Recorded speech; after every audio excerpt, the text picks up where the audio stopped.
بسم اللہ الرحمن الرحیم۔ آج خیبر پختونخوا کابینہ کا 67واں اجلاس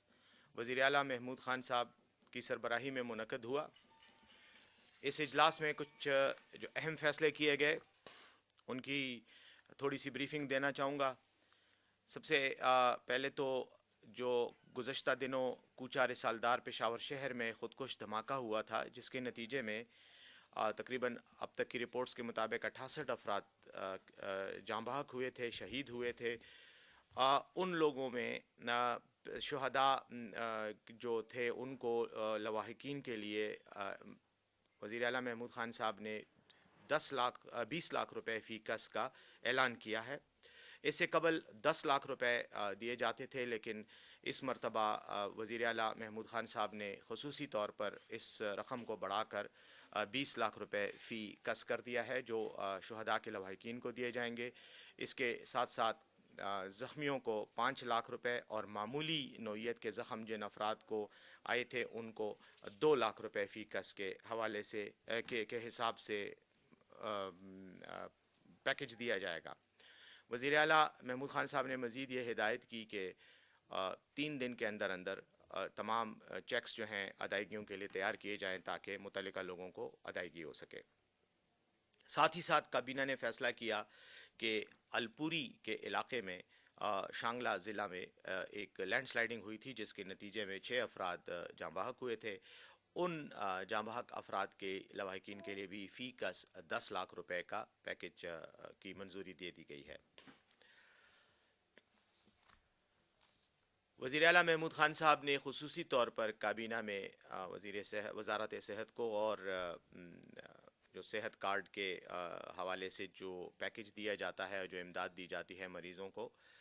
اس میں بون میرو کا علاج بھی شامل کرنے کی ہدایت کی ہے۔ صوبائی کابینہ نے مردان میں اسپیشل ٹیکنالوجی زون کے قیام کے لیے 1200 کنال اراضی محکمہ سائنس و ٹیکنالوجی اور انفارمیشن ٹیکنالوجی کو منتقل کرنے کی بھی مشروط منظوری دی ہے۔ اس سلسلے میں ایک کمیٹی بنائی گئی ہے جس کو یہ ٹاسک دیا گیا ہے کہ وہ اس سلسلے میں مزید جو قانونی ایشوز ہیں ان کو بھی ڈسکس کرے اور اس فیصلے پر فوری طور پر عمل درآمد کروایا جائے۔ اس کے ساتھ ساتھ پشاور میں گندارا ڈیجیٹل کمپلیکس کے قیام کے لیے محکمہ خوراک کی زمین، جو کہ اس سے پہلے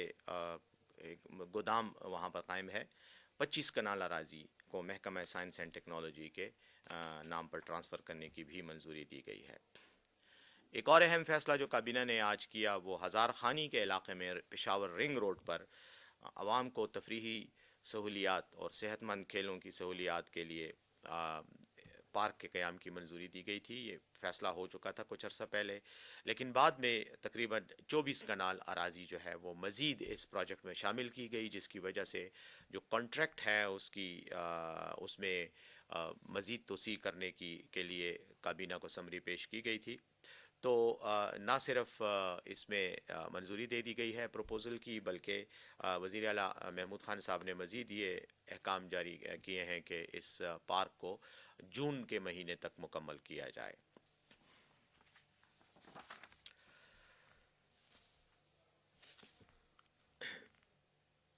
پشاور میں جو ماحولیات اور جنگلات کے تحفظ کے حوالے سے جنگلات کی اراضی کے متعلق جو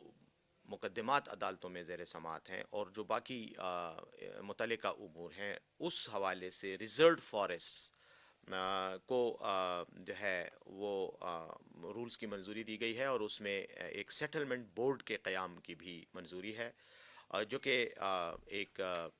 جو کہ محکمہ جنگلات کے تحت ہوگا، اور جس میں ایک سلیکشن بورڈ کے جو ممبران ہیں ان میں ایک جو متعلقہ ضلع کا کلیکٹر ریونیو ہوگا، اور اس کے ساتھ ساتھ ڈویژنل فارسٹ آفیسر DFO، اور ایک رکن جو ہے وہ متعلقہ کمیونٹی سے نامزد کیا جائے گا، اور اس حوالے سے اس مد میں جتنے بھی فیصلے ہوں گے وہ اس سیٹلمنٹ بورڈ کی منظوری سے کیے جائیں گے۔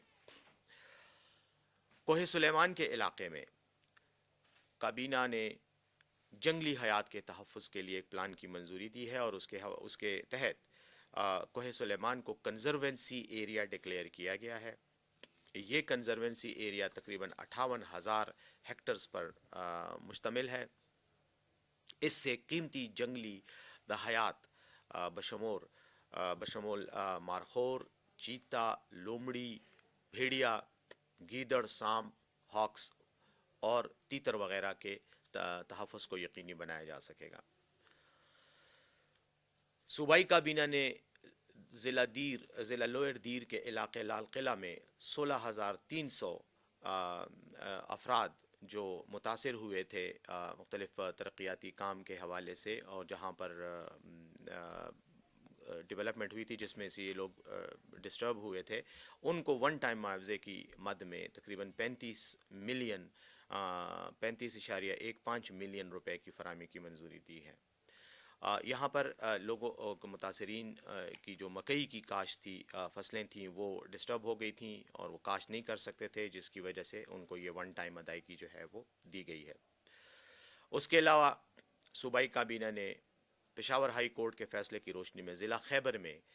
بمباری کے نتیجے میں جاں بحق ہونے والے افراد کو فی کس 10 لاکھ روپے کی منظوری دینے کی بھی منظوری دی ہے اور فیصلہ کیا گیا ہے۔ صوبائی کابینہ نے سال 2022-23 کے لیے 1.2 میٹرک ٹن گندم کی خریداری کی منظوری بھی دی ہے۔ اس سے قبل 1.1 میٹرک ٹن گندم کی منظوری دی گئی تھی، جو کہ اب بڑھا کر 1.2 میٹرک ٹن کر دی گئی ہے۔ اس کے ساتھ ساتھ پیڈو پالیسی بورڈ کے ممبران، جن میں سے ایک ممبر مستعفی ہو گئے تھے، ان کی جگہ ایک نئے ممبر ارباب خداداد صاحب کو تعینات کرنے کی منظوری دی گئی ہے۔ اس سلسلے میں یہی کچھ اہم امور تھے جن کے حوالے سے فیصلے کیے گئے ہیں۔ اس کے علاوہ وزیر اعلیٰ محمود خان صاحب نے وزراء کو، کابینہ کے ممبران کو خصوصی طور پر ہدایت کی ہے کہ وہ اسمبلی کے جو جاری سیشن ہیں ان کو باقاعدگی سے اٹینڈ کریں اور وہاں پر سوالات کے جوابات بھی دیں، اور اپنے محکموں کی کارکردگی کے حوالے سے بھی اسمبلی ممبران کو مطمئن کریں۔ بہت بہت شکریہ۔